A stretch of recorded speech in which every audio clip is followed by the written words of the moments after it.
बच्चों good morning. आ जाइए सब कोई। ओके सर, उधर उधर आपको ओके है सर? आ जाइए सभी भाई बहन। आज हम लोग नया चैप्टर शुरू करेंगे। नए चैप्टर का नाम है appointment and qualification of directors. ये हमें पहले शुरू करना था, लेकिन हम लोगों ने इसको सबसे लास्ट में लाया है। चलिए दोस्तों, हम लोग आज की क्लास को शुरू करें। Appointment and qualification of directors में क्या है बातें आपके सामने। इसके लिए आपको पहले मैं आईसीआई की एक बुक डाउनलोड करा दूं। अमित पानीगढ़ी। अच्छा जी, अमित जी, ये कभी कभी जुड़ते हो तुम अमित भाई, क्या बात। रोज़ जुड़ा करो यार, है ना, रोज़ जुड़ा करो। कि ऐप पे देखोगे तुम लोग वीडियो? बेटा ऐप पे उपलब्ध है डिटेल में पूरी की पूरी। ये देखिए बेटा, तो हम लोग इसमें एक छोटा सा टॉपिक खोल लेते हैं पहले, है ना बेटा। एक टॉपिक खोल लेते हैं, उसके बाद आपको बच्चे भी अपने जुड़ जाएंगे। जी सर,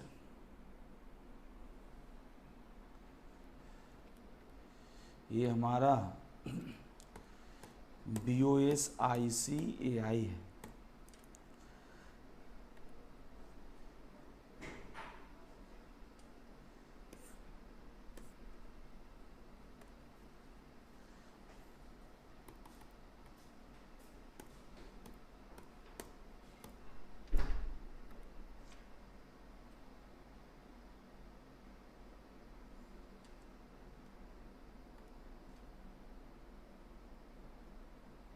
चलिए दोस्तों,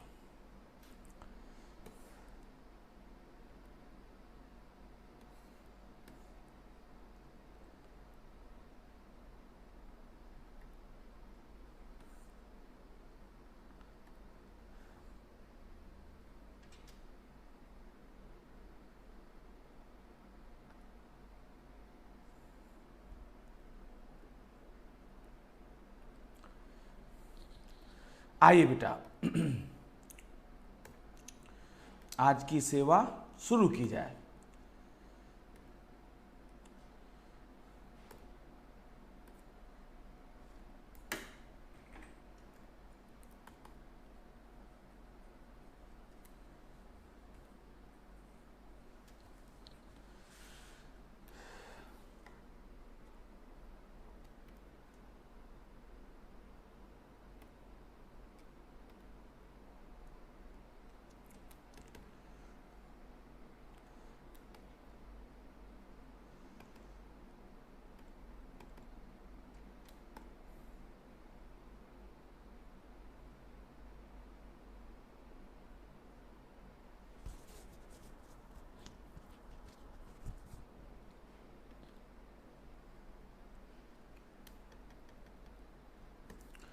जी दोस्तों, अब हम लोग शुरू कर लें आज की सेवा को। एक मिनट सर, एक मिनट। ये आपका चैट शुरू हो गया। चैट कहाँ भगा दिया मैंने? कहीं नहीं कहीं तो भगाया है। यस, चलो जी। निवांदन राखी आज जुड़ गई है, क्या बात है जी। कभी कभी जुड़ती हैं महेश मीना जी और अमित पानीगढ़ी। हाँ जी, चलिए दोस्तों। बेटा लोग, आज हम लोग चैप्टर आपका 1 है। डायरेक्टर्स के 3 चैप्टर थे टोटल। हम लोगों ने बोर्ड मीटिंग वाला चैप्टर पहले किया, फिर उसके बाद हम लोग दूसरा चैप्टर जो किया हम लोगों ने अपने डिस्कशन में वो किया appointment and remuneration of managerial personal. आज हम लोगों को डायरेक्टर्स का जो पहला टॉपिक है वो करना है। काफ़ी इंटरेस्टिंग है। टॉपिक की संख्या ज़्यादा लेकिन दमदार नहीं है, क्योंकि जो दमदार बातें थी वो चैप्टर 2 और 3 में था। ये तो बहुत सिंपल बातें हैं। तो आज हम लोग शुरू करते हैं यहाँ से।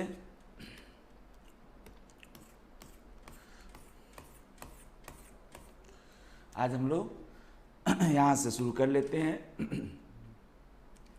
मैं चैप्टर 1 ही लिख देता हूँ फिर स्टडी मटेरियल के हिसाब से, है ना बेटा। आपके स्टडी मटेरियल के हिसाब से चैप्टर 1 कर देता हूँ निवांदन जी, जिसका नाम है appointment and qualification of directors.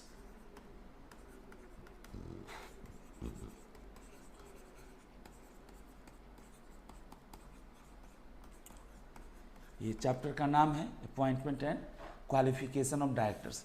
जैसे कि आपने देखा था बेटा, हम लोगों ने बात की थी, पूरे कंपनी जेट को 29 चैप्टर्स में बांटा गया है और एक चैप्टर उनमें से ये भी है ना। तो ये जो चैप्टर 1 है ये तो आईसीआई का और राजीव सिंह का चैप्टर है। अगर हम बात करें तो appointment and qualification of director की ऐसी बात नहीं होनी चाहिए, इसमें कैसे सीखना है, क्या बात करनी है, ये मैं आपको समझाऊं जिससे आप सबको अच्छा लगेगा। चलिए दोस्तों, इसमें जैसे कोई भी चीज़ हम लोग शुरू करते हैं तो हम लोग पहले उसका थोड़ा हिस्टोरिकल चीज़ों को देखते हैं। सेक्शन यूज्ड, इस चैप्टर के भीतर, इन टॉपिक्स के भीतर कौन से सेक्शंस हैं, है ना बेटा, और हमें इन्हीं की बात करनी है। चलिए, बहुत बड़ी एक जीत है ये सब हमारे लिए और आप सभी भाई बहनों के लिए। 70 नंबर में आपका जो कॉर्पोरेट लॉ है उसका मैक्सिमम पार्ट आप ख़त्म करने जा रहे हैं, क्योंकि ये बहुत बड़ा पार्ट होता है।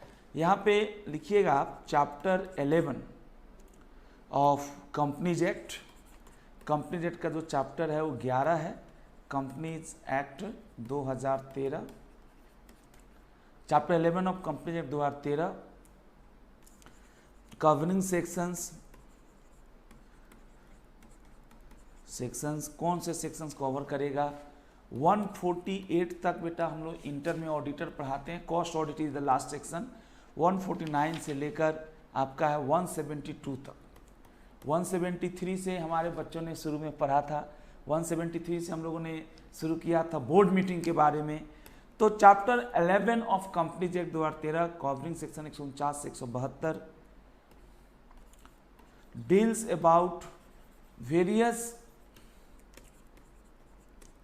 मैटर्स रिलेटिंग टू, जी बेटा फटाफट जुड़िए, फटाफट जुड़िए सभी बच्चे।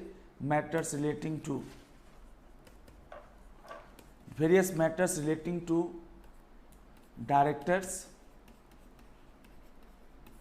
Various matters relating to directors and their qualification. Wow, इसे पिछला चैप्टर है बेटा, हम लोग पढ़ाते हैं इंटर में। ऑडिटर, उसके क्वालिफिकेशन, उसको अपॉइंटमेंट, उसको रिमूव करना। और इस चैप्टर में पढ़ना है डायरेक्टर, उसके क्वालिफिकेशन, उसको अपॉइंट करना, उसको रिमूव करना।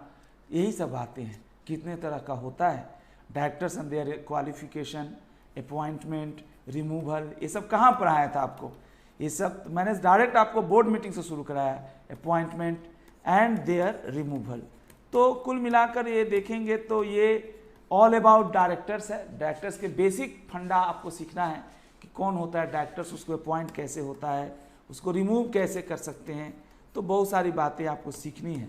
सेक्शंस यूज्ड है। और उसके बाद जैसा कि आप लोग पढ़ते हैं कि जो नई कंपनी एक्ट है रूल बेस्ड है, हर चैप्टर का अपना एक रूल है। और रूल में जहाँ भी आप एक्ट के भीतर लिखते हैं प्रेस्क्राइब्ड, प्रेस्क्राइब, जहाँ भी प्रेस्क्राइब लिखा हो बोलो ना, वहाँ पे क्या मानते हैं? रूल्स है। तो इस तरह से हम बातों को सीख सकते हैं, है ना बेटा?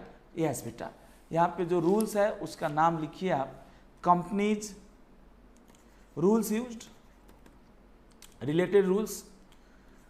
कंपनीज जो रूल्स हैं उनका हिस्सा से है companies appointment and qualification of directors, AQD हम लोग बोलते थे इसको कभी किसी जमाने में, appointment and qualification of directors. तो इस तरह से आप बात कर सकते हैं आज, appointment and qualification of directors, rules 2014। और इसके बाद जो इसमें फॉर्म्स होगा, आप फॉर्म्स तो हम लोग सभी भाई बहनों को पता है, कितनी बार आपने ट्रेनिंग में भरा होगा। अगर आप लोग ट्रेनिंग थोड़ा बहुत किए होंगे, मुझे पूरा विश्वास है कि आपने ज़रूर थोड़ा बहुत पढ़ा होगा। DIR 2 कंसेंट कुछ तो याद होगा, DIR 12 पार्टिकुलर्स ऑफ डायरेक्टर्स, ये तो इंटर में हम लोग पढ़ाते हैं। DIR पार्टिकुलर्स ऑफ डायरेक्टर्स, जब आप डायरेक्टर्स को अपॉइंट करते हैं ना, या डायरेक्टर्स रिजाइन करता है, रिमूव करता है, तो उसकी पार्टिकुलर्स जाती है ROC के पास, और उसके लिए जो फॉर्म होता है बेटा उसका नाम होता है DIR 12। Particulars of directors. तो बहुत सारी बातें हम लोग आज सीखेंगे, समझेंगे, जानकारी लेंगे। आइए दोस्तों शुरू करते हैं हम लोग छोटी छोटी बातों से। सेक्शंस यूज, रूल यूज्ड और फॉर्म्स। फॉर्म्स में लिख दिया आपने DIR 12। DIR 12 नाम का एक कोई फॉर्म है, इसी की बात करनी है, पार्टिकुलर्स ऑफ डायरेक्टर्स की बात करनी है। तो शुरू करा जाए क्या? शुरू करते हैं हम लोग अपने भाई बहनों के लिए आज की क्लास को। चलिए दोस्तों, आज की क्लास अब शुरू होगी। सभी बच्चे जुड़ जाइए, जो बच्चे जुड़े हुए हैं वो भी बेटा अपने नाम बता सकते हैं, मुझे बड़ी खुशी होती है क्लास में आपका नाम बोलकर। तो दोस्तों आज की इस क्लास को अब शुरू कर लेते हैं। क्या है ये यूं समझिए कि आपका कोर्स दोबारा से शुरू हो रहा है। आज से आपकी एक पुनर्जन्म जिसको कहते हैं वो हो रहा है बेटा। साहब आप सभी लोग जानते हैं company is an artificial person, और कंपनी अपने फैसले खुद नहीं ले सकती। जैसे मेरा मोबाइल अपना फैसला खुद नहीं ले सकता ना कि इसको चार्ज होना है नहीं होना है, या इसको किससे बात करनी है। अब ऐसी बात है, इसका फैसला मैं लेता हूँ क्योंकि मैं एक नेचुरल पर्सन हूँ। तो दोस्तों ये ध्यान देने की ज़रूरत है, और इन्हीं चीज़ों से हम लोग को आज शेयर करना है, जानकारी लेनी है। तो लेट्स ज्वाइन, आप सभी भाई बहन ज्वाइन करिए। और इसमें जैसे हम लोग कोई भी चीज़ शुरू करते हैं तो आपको याद होगा हम लोग थोड़ा बहुत चैप्टर ओवरव्यू देखते हैं। चैप्टर ओवरव्यू देखते हैं। तो चैप्टर ओवरव्यू हम कैसे देखें, इसका सवाल ये उठता है, how to check chapter overview. Chapter overview बहुत सिंपल है। चैप्टर ओवरव्यू में आपको पढ़ना है डायरेक्टर्स कौन होता है, कितने तरह का होता है, क्वालिफिकेशंस क्या है, उनकी डिसक्वालिफिकेशंस क्या है, अपॉइंटमेंट कितने तरीके से हो सकता है, रिमूवल और रेजिग्नेशन कितने तरीके से हो सकता है, और लास्ट में पेनाल्टीज है, और कुछ नहीं है सर, है ना। तो यहाँ पे थोड़ा बहुत रोटेशन भी है, मैक्सिमम नंबर ऑफ, मतलब अच्छा टॉपिक है, इंटरेस्टिंग है। और आपको मैं जैसे हम लोग जब बेटा आपके जैसे CA स्टूडेंट थे तो कम से कम हमारे सर लोग बताते थे, सीनियर बताते थे कि डायरेक्टर्स ही 30-35 नंबर का आता है, 3 चैप्टर पढ़ के 30-35 नंबर का आ जाता है। अब खैर ऐसी बात नहीं रही, मैं ये नहीं गलत आपको सलाह दूंगा। अब तो डायरेक्टर्स के भी मतलब जो है ना चेंज हो गए, लेकिन ऐसा है कि ये 30-35 नंबर का आता ही आता है बेटा। अभी भी कह लो ऑन एवरेज 25 से 30 नंबर का तो आना है, ये तीनों चैप्टर अगर आपने पढ़ा तो। जिनमें से अगर आज से कोई ज्वाइन किया तो ये पहला चैप्टर मान कर चलो, है ना, CA फाइनल में ये आपका पहला चैप्टर मान कर चलो। जी साहब, चैप्टर ओवरव्यू में हम लोग देखते हैं कि इसके भीतर आखिर हमें at the end of the 3-4 classes क्या क्या हमें समझ में आ जाना चाहिए। जी सबसे पहले तो आपको ये समझ में आना चाहिए कि जी डायरेक्टर्स होता कौन है, डायरेक्टर्स एंड, है ना बेटा, डायरेक्टर्स होता कौन है। पहले तो ये समझना है, थोड़ा बहुत BOD के बारे में भी सीखना है। उसके बाद हमें सीखना है बेटा, है ना बेटा, इसमें मेन जो समझना है वो समझना है यहाँ पे हल्का हल्का पॉइंट कि एक इंडिपेंडेंट डायरेक्टर होता है, मतलब टाइप्स ऑफ डायरेक्टर मानिए ना बेटा, टाइप्स ऑफ डायरेक्टर्स कौन कौन सा होता है। वुमेन डायरेक्टर आपको पता होगा, बड़ी बड़ी कंपनियों में board of directors must consist of at least 1 lady director. एक लेडी डायरेक्टर्स है, वुमन एम्पावरमेंट भी आप कह सकते हैं, बहुत तरह की बातें हैं, है ना बेटा। यहाँ पे टाइप्स ऑफ डायरेक्टर्स है। एक शब्द बेटा होता है कि एक शेयर होल्डर होता है जो 20,000 तक ही कंपनी में 20,000 रुपये तक के ही फेस वैल्यू का शेयर कंपनी में खरीदता है।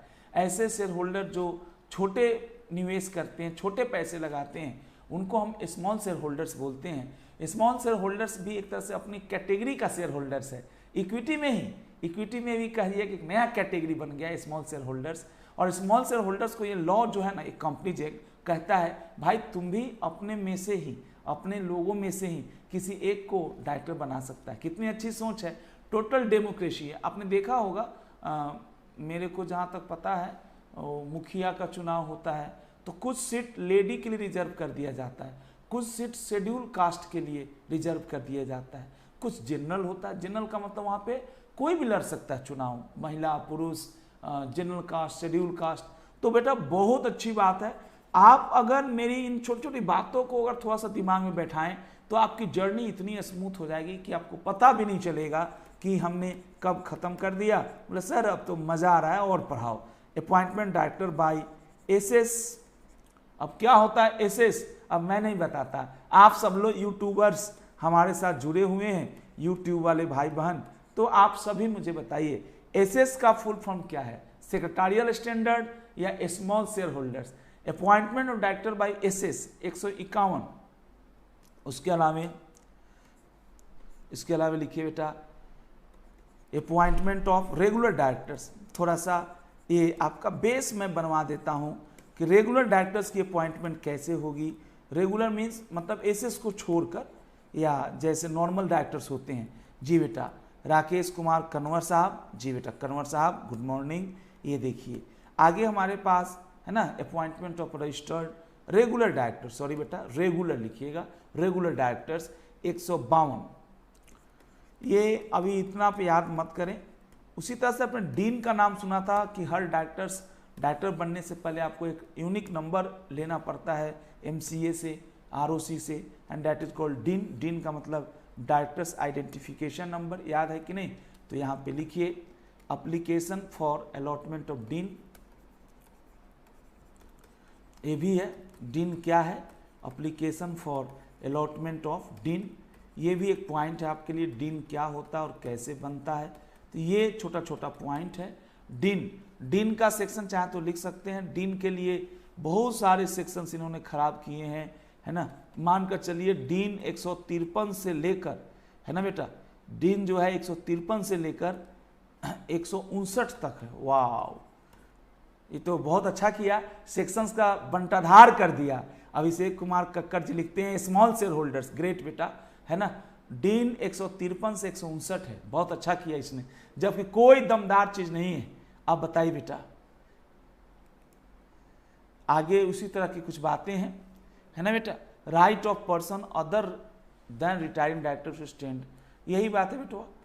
अपॉइंटमेंट, अच्छा ये बताइए कंपनी में जो रिटायरिंग डायरेक्टर है खाली वही मतलब रीअपॉइंट होगा या कोई नया फ्रेश ब्लड, फ्रेश लोग भी आ सकता है? तो इसके लिए इन्होंने लिखा अपॉइंटमेंट ऑफ, इसके लिए इन्होंने लिखा appointment of a person as director other than retiring director, as director other than retiring director.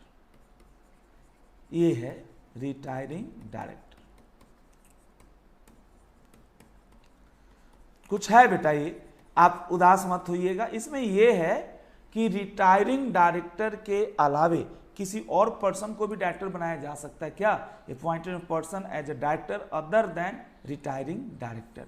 आगे देखिए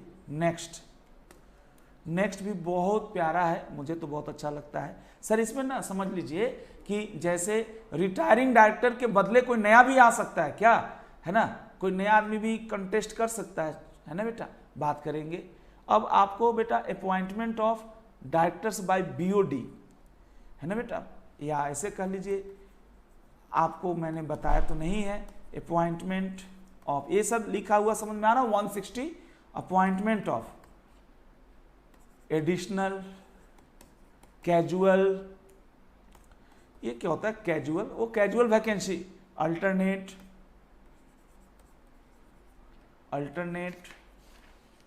नॉमिनी, जी बेटा नॉमिनी एक्सेट्रा, डायरेक्टर्स। क्या बात है, ये है 161। तो ऐसे बहुत सारी चीजें आपके साथ मैं शेयर करूंगा, लेकिन अगर आज आप थोड़ा सा इंट्रोडक्शन में ही ये सब बातें समझ लें। अब चलिए फिर से बताइए 161 क्या कहता है कि additional director is appointed by board of directors, और ये जो रेगुलर लिखे ना ये एनुअल जनरल मीटिंग में होगी। इसी तरह से बेटा एक पॉइंट होता है, आप लोग तो अच्छे बच्चे हैं जानते हैं, क्वालिफिकेशन एंड डिसक्वालिफिकेशन। पहले तो ये बहुत इंपॉर्टेंट होता था, क्वालिफिकेशन ऑफ डायरेक्टर्स, याद कर लीजिए सर, आपको बहुत अच्छा लगेगा। क्वालिफिकेशन ऑफ डायरेक्टर 164 में है, क्वालिफिकेशन तो दिया नहीं है, तो मैं आप कंफ्यूज ना हो तो लॉ मेकर ने उल्टा बता दिया है ना। क्वालिफिकेशन तो कुछ नहीं है, आपको इंडिविजुअल होना चाहिए, नेचुरल पर्सन होना चाहिए और डीन होना चाहिए, और कोई क्वालिफिकेशन नहीं है डायरेक्टर बनने के लिए। तो इन्होंने डिसक्वालिफिकेशन बताया कि इवन आप इंडिविजुअल हैं और आपके पास डीन नंबर भी है, डीन कुछ होता है डायरेक्टर्स आइडेंटिफिकेशन नंबर, उसके बावजूद भी आपने अगर 5-7 तरह की हरकतें की हैं, गलत हरकतें की है, तो आप डायरेक्टर्स नहीं बन सकते, आप डायरेक्टर्स नहीं बन सकते, है ना। Disqualification of directors. और ऐसे बहुत सारी हैं बात, number of directorship, duties of directors, ये सब लास्ट वाले पोर्शन इंटरेस्टिंग है। एक बंदा कितने कंपनियों में डायरेक्टर बन सकता है, बोलो? एक बंदा है ना कितनी कंपनियों में, एक साथ में कितनी कंपनियों में डायरेक्टर का पोस्ट होल्ड कर सकता है, कितनी कंपनियों को बर्बाद कर सकता है, नंबर ऑफ डायरेक्टरशिप, इस तरह से बहुत सारे मिसलेनियस पॉइंट्स हैं, रिमूवल, पनिशमेंट, तो इस तरह की बातें हैं, है ना। एक रिमूवल भी लिख दीजिए सर। अब आपको है ना अपॉइंटमेंट के साथ साथ रिमूवल की बात हो गई 168। उसी तरह से रिमूवल के बाद रेजिग्नेशन भी था, है ना। ये रिमूवल बेटा 169 में दिया है, सॉरी, ये रिमूवल रेजिग्नेशन 168 में है ना बेटा। तो इस तरह की बातें। चलिए दोस्तों, अब हम लोग फटाफट समझते हैं। राकेश जी आप भी जुड़ गए हैं, आपका भी स्वागत है। तो आइए हम लोग अपनी बातों को अब शुरू करें। ये क्या चीज़ सर जी समझा दी आपको, ये मैं आपको बता दूं। ये कुछ नहीं समझाएं, ये आपको ये समझाएं कि इस चैप्टर का नाम है AQD, appointment and qualification of directors.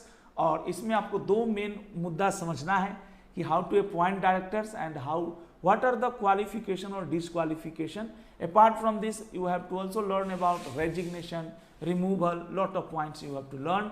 तो एक एक करके हम लोग चीज़ों को सीखना शुरू करते हैं। आइए दोस्तों हम लोग बातों को समझते हैं, जानकारी लेते हैं और आगे बढ़ते हैं। ओके दोस्तों, तो आज तो एक शुरुआती क्लास है आपकी, यूँ समझिए कि पहली क्लास है आपकी आज।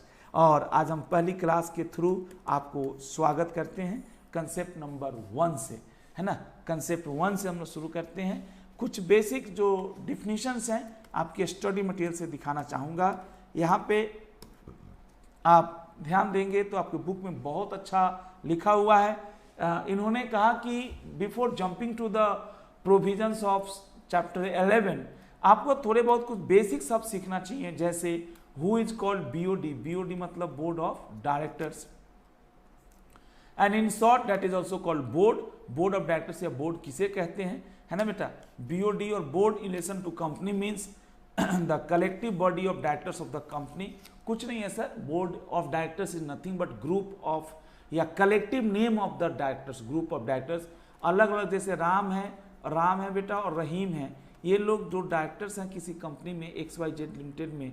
अब इन दोनों को हम अलग अलग तो इंडिविजुअली डायरेक्टर कहेंगे, और जब इनको कंबाइंडली हम रेफर करना चाहते हैं तो इसको हम बोर्ड ऑफ डायरेक्टर्स कहेंगे। तो ये बच्चों वाली बात है, ये हम लोगों ने ऑलरेडी पढ़ा है, लेकिन शुरुआत बेटा बच्चों से ऐसी ही होती है, कोई बुराई नहीं है। BOD में के बाद इन्होंने कहा कि डायरेक्टर किसे कहते हैं, क्योंकि डायरेक्टर एक is a common term, director is a common term. तो डायरेक्टर का मतलब हम सिर्फ उस डायरेक्टर की बात कर रहे हैं जिसको कंपनी के बोर्ड में जगह दी गई है, कंपनी के बोर्ड में जगह दी गई है। डायरेक्टर तो फिल्म डायरेक्टर भी होता है, आर्ट डायरेक्टर आपने सुना होगा, डांस डायरेक्टर, है ना। गणेश आचार्य को क्या बोलते हैं कि ये कोरियोग्राफर है या डांस डायरेक्टर है ना बेटा। डायरेक्टर तो बहुत जगह है, जो फिल्में डायरेक्ट करता है, जो कोई सीरियल डायरेक्ट करता है वो भी डायरेक्टर है। We are not learning about Subhash Ghai या जो हमारे है ना ये लोग जो डायरेक्टर्स भाई लोग हैं उनके इम्तियाज अली के बारे में तो हम लोग नहीं पढ़ रहे हैं। ऑब्वियस ही बात है, we are in reference to director. जब आप डायरेक्टर्स कहते हैं तो बेटा डायरेक्टर्स का मतलब हुआ those individuals who are appointed to manage the affairs of the company, to take the decision on behalf of the company. बेटा डायरेक्टर्स की जो परिभाषा है इन्होंने बड़ी कंजूसी के साथ दिया है, क्योंकि इनको पता था कि डायरेक्टर हम कितना भी बता दें इनसे समझ में तो आना नहीं है, इसलिए इन्होंने बड़ी कंजूसी कर रखा है डायरेक्टर की परिभाषा में। आप यहाँ पे छोटा सा पॉइंट को समझते हैं, देखते हैं, अगर आपको कुछ क्लियर हो तो जरूर बताइएगा, अच्छा मुझे भी लगेगा, अच्छा आपको भी लगेगा। ये बताइए, डायरेक्टर का मतलब बोला a director who is appointed to the board of directors of the company. थोड़ा सा कंजूसी खत्म करते, यहाँ पे इन्होंने नीचे बड़ा अच्छा लिखा है, कह रहा है बेटा directors are the individual who are, इसमें लिखा ना बेटा, यहाँ पे देखिएगा आप, directors are the individuals who are appointed to manage the business affairs. आपको बड़ा दिख रहा है, नहीं दिख रहा है, थोड़ा मैं जूम कर देता हूँ, मेरे को बेटा कोई दिक्कत हो रही है, यहाँ तो जूम है बेटा, साफ दिखना चाहिए। एक बार बेटा अपनी स्टडी मटेरियल को समझिए, directors are the individuals who are appointed to manage the business affairs of a company okay बेटा, चूंकि कंपनी एक आर्टिफिशियल पर्सन है जिसका जन्म लॉ से होता है, वो हमें पता है, इसकी लीगल एग्जिस्टेंस होता है, but without any physical body mind of its own. ना तो इसका कोई भौतिक शरीर होता है और ना ही अपना कोई माइंड होता है।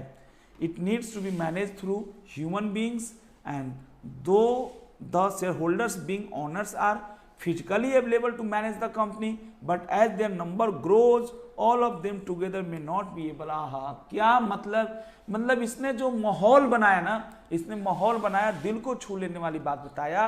अब आप बताइए, कह रहा है कि चूंकि जो मेंबर्स हैं, जो ऑनर हैं, वो खुद भी मैनेज कर सकते हैं, लेकिन उनकी संख्या जब बढ़ेगी, जब उनकी संख्या ग्रो करेगी, है ना बेटा, उसकी संख्या जब ग्रो करेगी तो नॉट पॉसिबल कि हर मेंबर मैनेज करे। और वहां पे बेटा आपको इस चीज को ध्यान में रखना है।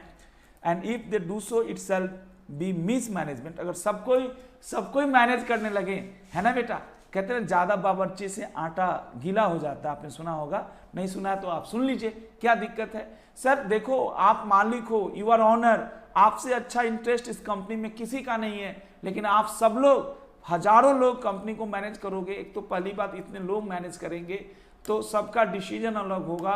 सर आप सब लोग घर बैठो, आप ही हजारों में से हम किसी एक को, दो को, तीन को, जो भी लीगल रिक्वायरमेंट है उसको हम एक पोस्ट देंगे, एंड वो मतलब कंपनी के बिहाफ में या हजारों मेंबर्स के बिहाफ में काम करेगा।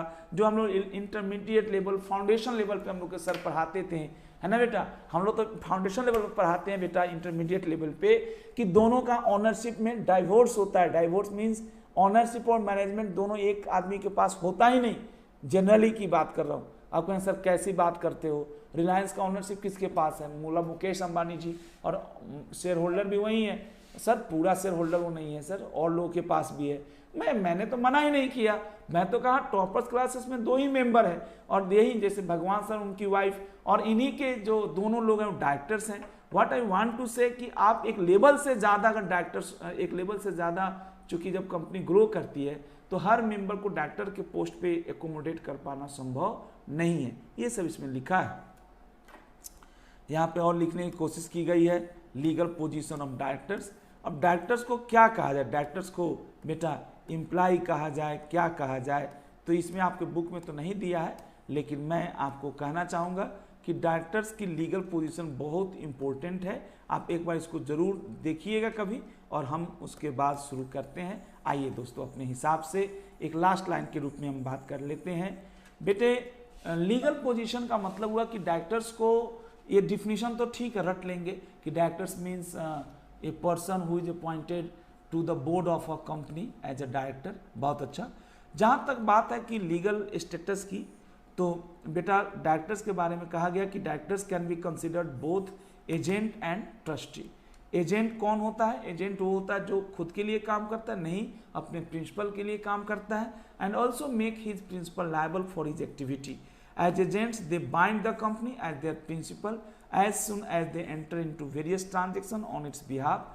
The law of agency comes into play and it governs the relationship between the company and directors. At the time, company itself is a principal as well as agent in respect of certain acts which can't be delegated. अच्छा जी. At times, the company itself is principal as well as agent in respect of certain acts which can't be delegated. मतलब कह रहा है कुछ कभी-कभी ऐसा भी होता है जिसमें कंपनी खुद ही काम करती है।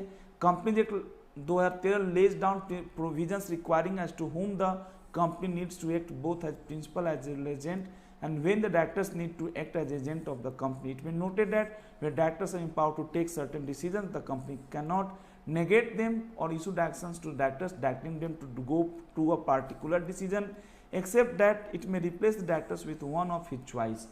सर समझाने की कोशिश कर रहा है कि आप कभी देखेंगे कि कोई डायरेक्टर को कंपनी इंस्ट्रक्शन नहीं दे सकती, डायरेक्टर अपने हिसाब से विवेक से फैसला लेगा। You can't give day to day instruction company, but अगर कंपनी की बात डायरेक्टर्स नहीं मानता है, यानी ऑब्वियस ही बात है ऑनर की बात नहीं मानता है, तो उनको रिप्लेस किया जा सकता है एज ट्रस्टी। अब दूसरा पोर्शन शुरू कर दिया। As trustee directors are required to take care of properties, monies, trade secret etcetera belonging to the company. Wow, तो दोस्तों ये तो बहुत कम लिखा है ना बेटा। सिंपली ये देखो ना बेटा, the office of directorship is office of a trust. तो आप देख लो, अगर आप सभी बच्चे अब तैयार हो तो मैं अब शुरू कर देता हूं। Director and his legal position. आइए दोस्तों, यहाँ पे इन्होंने सिखाया, आपके बुक में भी शॉर्टकट ही सिखाया है ना। इसमें हम लोग पढ़ाते थे कभी शैडो डायरेक्टर कौन होता है, हु इज शैडो डायरेक्टर, है ना बेटा। और पढ़ाते थे क्या डायरेक्टर जो होता है, जो डायरेक्टर वो कंपनी का एम्प्लॉय है, कंपनी का सर्वेंट है, कंपनी का एजेंट है, कंपनी का ट्रस्टी है। तो आपके बुक में जो लीगल स्टेटस दे रखा है वो दो फॉर्म में दे रखा है, एक एजेंट और एक as a trustee. As agent you have to perform the certain, you have to enter certain transaction on behalf of the company and but उसमें बड़ा अच्छा लिखा है कि जो उस केस में कंपनी और डायरेक्टर का जो रिश्ता है वो कंपनी के थ्रू तो रेगुलेट होगा ही, लेकिन जो जनरल लॉ आपने सुना होगा एजेंसी का, उससे भी रेगुलेट होगा। तो आइए दोस्तों हम लोग शुरू करने की कोशिश कर लेते हैं। कंसेप्ट नंबर 1 यहाँ पे आइए दोस्तों शुरू कर ही लेते हैं। Director and his legal position. शुरुआत हो गई है, बिगुल बजा दिया है आपने जंग की। और बेटा हमें बड़ी खुशी होती है कि एक एक बच्चे लोग, महेश कुमार भाई आइए बेटा, मुकेश, महेश, मीना जी और मुकेश कुमार जी, सभी बच्चों का स्वागत है। फटाफट जुड़िए। Directors and his legal position, यहाँ पे सेक्शन जो डायरेक्टर्स की परिभाषा का है वो दे रखा है बेटा 234, है ना, 234 और बाकी तो कुछ है नहीं इसमें। लिखिए बेटा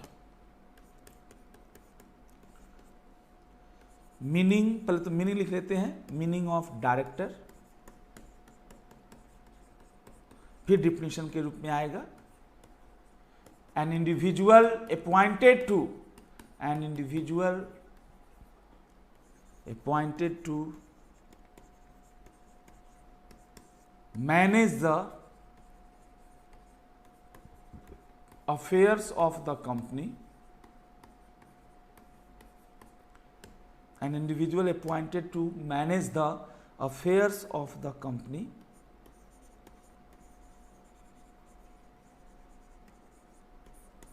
an individual appointed to manage the affairs of the company is known as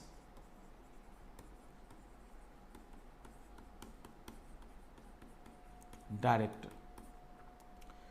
कोई भी इंडिविजुअल जो कंपनी के अफेयर्स को मैनेज करता है इज नोन एज डायरेक्टर।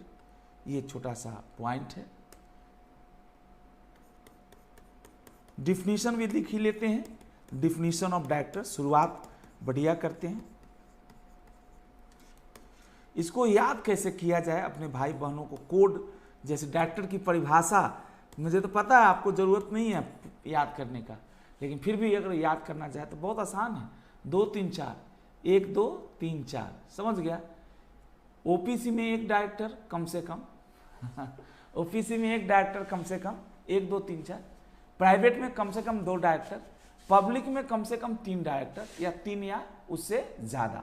समझने के लिए अब देखो कुछ तो हंसाने का करूं मैं जुगाड़, तो ये हंसने का तरीका है। डायरेक्टर्स कितने, 1 2 3 4 जी। ओपीसी में 1, प्राइवेट में 2, पब्लिक में 3 या 4 मतलब 3 कम से कम चाहिए। बाकी तो प्रभु इच्छा है, आप जितना चाहें, है ना। जितनी बड़ी कंपनी है, जितना बड़ा उसका कारोबार है, तो जितने लोग आपको चाहिए रखिए, मेरे को मना नहीं है बेटा। डिफिनीशन ऑफ डायरेक्टर्स की बात हम करें, सेक्शन 234 बहुत प्यारा है। डिफिनीशन ऑफ डायरेक्टर्स में हम बात करते हैं सेक्शन 234 की।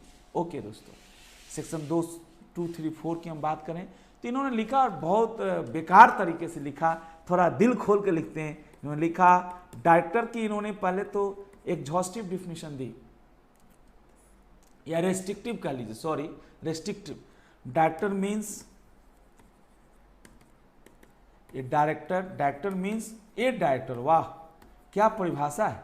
डायरेक्टर्स मीन्स ए डायरेक्टर लिखना चाहिए सच डायरेक्टर। लिखो सच। डायरेक्टर का मतलब वो डायरेक्टर, ऐसे होना चाहिए। ए डायरेक्टर, वो खास डायरेक्टर, है ना बेटा। अपॉइंटेड टू द, इन्होंने बस शॉर्टकट में निपटा दिया कि हम कंपनी एक्ट में डायरेक्टर का मतलब उस डायरेक्टर को कहना चाह रहे हैं। डायरेक्टर मीन्स और डायरेक्टर अपॉइंटेड जी बेटा to the board of company, appointed to the board of a company, board of a company. कभी कोई पूछे तो आप जरूर बताइएगा कि डायरेक्टर किसे कहते हैं। Directors means a director sorry appointed to the board of a company, company के बोर्ड में आपको अपॉइंट किया गया। डायरेक्टर मीन्स और director appointed to the board of a company. ये दे रखा है छोटा सा पॉइंट, डिफिनीशन ऑफ डायरेक्टर, किसे कहे डायरेक्टर। मतलब आप ये समझिए कोई भी पर्सन डायरेक्टर तब कहलाएगा जब उसको कंपनी के बोर्ड में, board means board of directors में डायरेक्टर की तरह पोस्ट होल्ड कर रहा है। तीसरा लिखिए बेटा, तीसरा एक शब्द और डाल ही दीजिए, जब इतना आपने पढ़ा तो।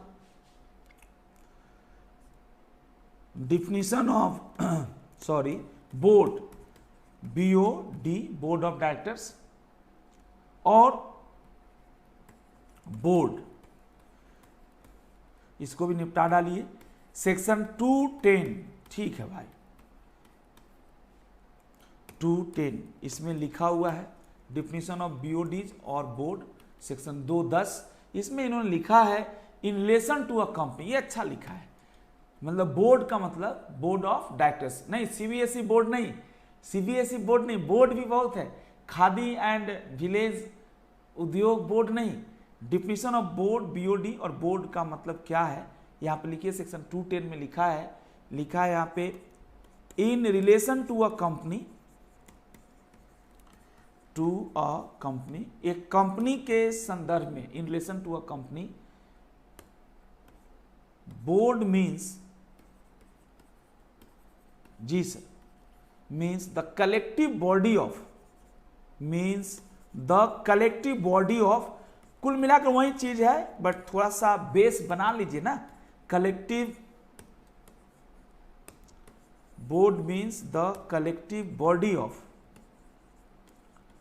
द कलेक्टिव बॉडी ऑफ, किसका कलेक्टिव बॉडी ऑफ बेटा? Directors of the company, body of the directors of the company.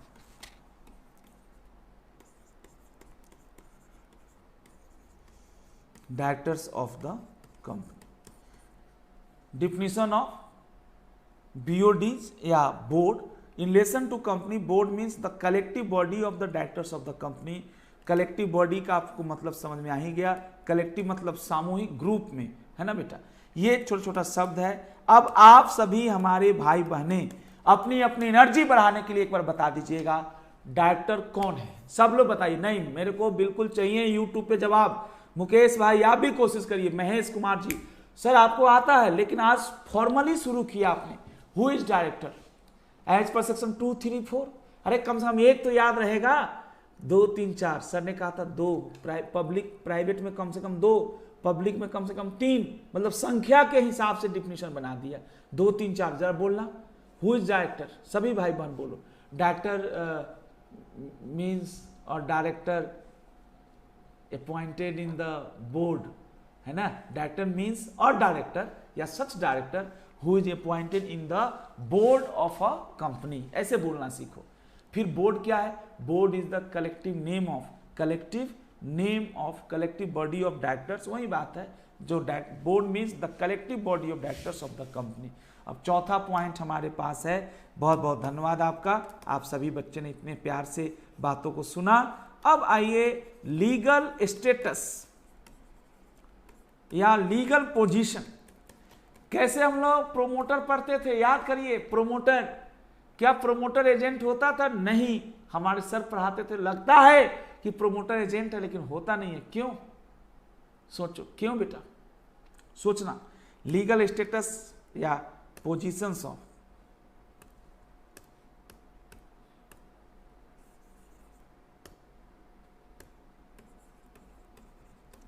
Position of director.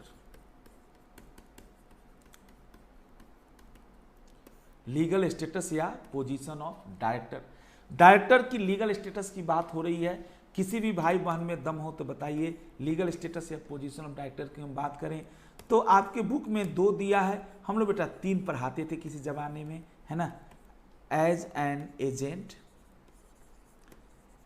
समझिएगा सर, एज अ ट्रस्टी, और तीसरा हमारे पास है एज एन एम्प्लॉय। आप तो अब मास्टर हो गए हैं, आप लोगों ने एमडी के बारे में पढ़ा था, एमडी के बारे में पढ़ा था, होल टाइम डायरेक्टर के बारे में पढ़ा था, है ना सर। एमडी जो होता है उसका डायरेक्टर की तरह भी है और एक एम्प्लॉयमेंट कॉन्ट्रैक्ट भी होता है। अब कितना मजा आ रहा है जब आप बड़े बड़े चैप्टर की धज्जियां उड़ा दिए खक्कर साहब। तो ये कौन सी खेत की मूली है भाई, बुरा मत मानो, जब उतने बड़े बड़े चैप्टर की आपने धज्जियां उड़ा दी तो ये कौन सी बड़ी चीज हो गई। एज एन एम्प्लॉय, चलो यहीं से शुरू करो, उल्टा शुरू करो। एज एन एम्प्लॉय लिखो, अ director may or may not be an employ. A director may or may not be an employ, इसका कोई मेरे पास सेक्शन नहीं है, समझाने के लिए बता रहा हूं। इफ अ डायरेक्टर, सुनिएगा बेटा, if a director also has employment contract with the company, then such director apart from agent or trustee also play the role of employee. Their relation is governed by employment contract. Sir कभी मैं पढ़ाऊंगा sir resignation of director. Sir जो executive directors हैं, executive directors means director के साथ साथ employees हैं, वो रिजाइन जब करेंगे तो उनको खाली कंपनी जेट की बातें नहीं समझनी है, उनको अपने employment terms and conditions of employment भी देखना है। तो मैं आपको बहुत सारी चीज़ें सिखा सकता हूँ, बता सकता हूँ, आपको अच्छा लगेगा। एज एन बोलिए क्या, एम्प्लॉय, है ना बेटा। एज एन एम्प्लॉय की हम बात करते हैं, लीगल स्टेटस या position of director as an employee. तो पहले तो सभी भाई समझिए, यही से निकल के आ गया executive and non executive director. Who is executive director? Executive director वो है जो डायरेक्टर प्लस एम्प्लॉय है, और नॉन एग्जीक्यूटिव वो है जो डायरेक्टर है खाली एम्प्लॉय नहीं है। सर डायरेक्टर है खाली एम्प्लॉय नहीं है सर, हर डायरेक्टर एम्प्लॉय हो जरूरी नहीं है, और हर एम्प्लॉयड भी डायरेक्टर हो जरूरी नहीं है, both are not inclusive. As an employ, मजा आ जाए तो बताइएगा, आपको अच्छा लगेगा। As an employ, yes, a director may or may not be the, a director may or may not be the employ of company.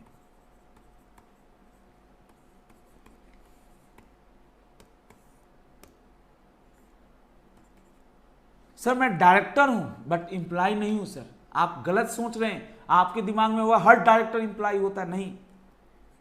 If a director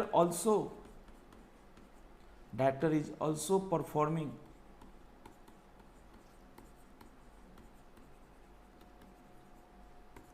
the role of employee, अगर कोई बंदा डायरेक्टर है और वो role of employee भी perform कर रहा है, then such director is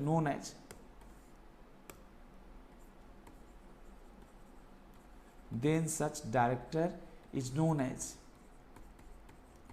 executive director, ED, executive. इसके कुछ एग्जाम्पल्स हैं, लाइक एमडी नॉट मैनेजर, ये सब पढ़ा चुका हूं आपको, अब आप नहीं कर सकते, बहुत पढ़ाया हूं आराम से। एमडी मैनेजिंग डायरेक्टर, ए बेटा बताइए हु इज एमडी? हैं, substantial power of management, SPM, not routine power, याद है कि नहीं? सब्सटेंशियल पावर ऑफ मैनेजमेंट, सिर्फ रूटीन नेचर का काम नहीं होता इसके पास। If a director is also performing the role of employ, then such director is known as executive director, like MD, है ना बेटा। एमडी मतलब मैनेजिंग डायरेक्टर हो गया। आगे बताइए, लाइक एमडी, है ना बेटा, लाइक एमडी, डब्ल्यूटीडी, कुछ दिमाग की बत्ती जलाइए, सीईओ, है ना सर, ये सब है, ये हो सकता है। खैर दोस्तों धीरे धीरे समझ में आएगा, है ना बेटा। ये एम्प्लॉय अगर है तो उसको हम कहते हैं सर यहाँ पे आप डायरेक्टर भी हैं और एम्प्लॉय भी हैं, तो आपको दोनों का कदर करना चाहिए। Provision of companies act and contract of employment का सर बहुत आगे भी काम आएगा। सर अभी तो बच्चे हैं, आपको मैं ज़्यादा परेशान करूंगा फिर आप नाराज हो जाएंगे। As a trustee, sir trustee is a care taker, trustee is such pious, मैं थोड़ा इंग्लिश बोला, गलत बोल दिया, पायस मीन्स पवित्र, पायस सोल, ऐसा पवित्र आत्मा है ट्रस्टी। एक ऐसा पवित्र आत्मा होता है जो दूसरे के बेनिफिट को अपने पास रखता है लेकिन अपने फायदे के लिए नहीं, दूसरे के फायदे के लिए। Trustee is a care taker. Sir as a director whether you are employ or not, but director stands in fiduciary relation with the company. Director का वही रिश्ता है अपने कंपनी के साथ जो एक बाप का रिश्ता है, अपने माँ का रिश्ता है अपने बच्चे के साथ। मेरे माँ मेरे बाप है ना बेटा, मेरे पेरेंट्स मुझे कुछ खाने के लिए देते हैं तो क्या बेटा मैं एक सेकंड के लिए मन में डाउट होता है, सर वही मैं रास्ते पे चलता हूँ, कोई आदमी ऐसे ही फल बांट रहा है, भाई साहब ले लाओ, सर आजकल तो ऐसे प्रॉब्लम्स है, खैर नहीं भी होता तो भी कहते यार काहे को ले यार, किसी का फल या किसी का फ्रूट्स या किसी का खाना हम क्यों लें, इतना तो गॉड ने हम लोग को कैपेबल बनाया है, या जो भी कर लीजिए आप, जैसी भी बात है। What I want to say, as a trustee director की बहुत सारी ड्यूटीज हैं। Sir as a trustee director को अपनी जैसे मान लो मैं टॉपर्स का डायरेक्टर हूँ तो क्या मैं अपना पोस्ट किसी और को ट्रांसफर कर सकता हूँ? नहीं, क्योंकि टॉपर्स बेटा मेरे को ना पर्सनल स्किल्स पे रखा है कि राजीव सर कूल आदमी है, इनर्जेटिक आदमी है, भले आपको नहीं लगता तो क्या हुआ, काफी इनर्जेटिक आदमी है दोस्तों। तो यहाँ पे लिखिए आप भाई लोग, फटाफट बताइए। 4 लोगों ने लाइक कर दिया वीडियो, लेकिन सब लोग लाइक करिए ना, तब अच्छा लगता है। महाराज क्या बात करते हैं, लाइक करिए सब कोई, थोड़ा एनर्जी में रहिए बेटा। एज अ ट्रस्टी लिखिए बेटा, डायरेक्टर्स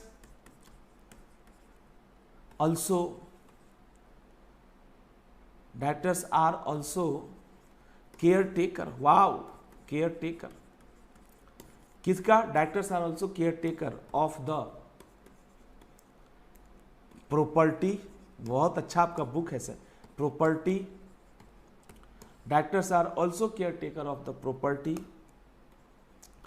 ट्रेड सीक्रेट्स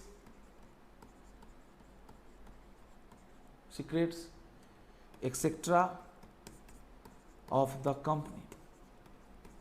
राइट्स भी लिख सकते हैं सर, है ना बेटा, यहां पे लिख लीजिए डायरेक्टर्स। सर डायरेक्टर्स को कभी भी सीक्रेट प्रॉफिट नहीं कमाना चाहिए। डायरेक्टर्स को किसी भी ट्रांजेक्शन में, इसीलिए मैंने बोला था वो डिस्क्लोजर ऑफ इंटरेस्ट, याद करिएगा, कभी आप पढ़ते थे 184, झूठा ही बोल दो ना, हाँ सर, हाँ सर, डायरेक्टर्स का इंटरेस्ट वाला नहीं पढ़े थे, याद करिए मेरे बच्चा। अरे भाई लोग उतना मेहनत कराया यार, कोई भी ट्रांजेक्शन्स होता था रिलेटेड पार्टी, अरे रिलेटेड छोड़ो सर, इसी से तो निकला था। मैं टॉपर्स में पढ़ाने आया, लेकिन सर मैं ईमानदार कब हूँ, मैं कहीं और पढ़ाता हूँ, मैं यही सब्जेक्ट कहीं और भी पढ़ाता हूँ, किसी और भी कोचिंग में, तो मुझे क्या टॉपर्स वाले पूछे या ना पूछे, मुझे बताना चाहिए। डायरेक्टर्स स्टैंड, अब बहुत बहुत धन्यवाद बेटे, सारे बच्चे हमारे बहुत अच्छे हैं। Directors stand in fiduciary relation. ये क्या होता है फिड्यूशियरी?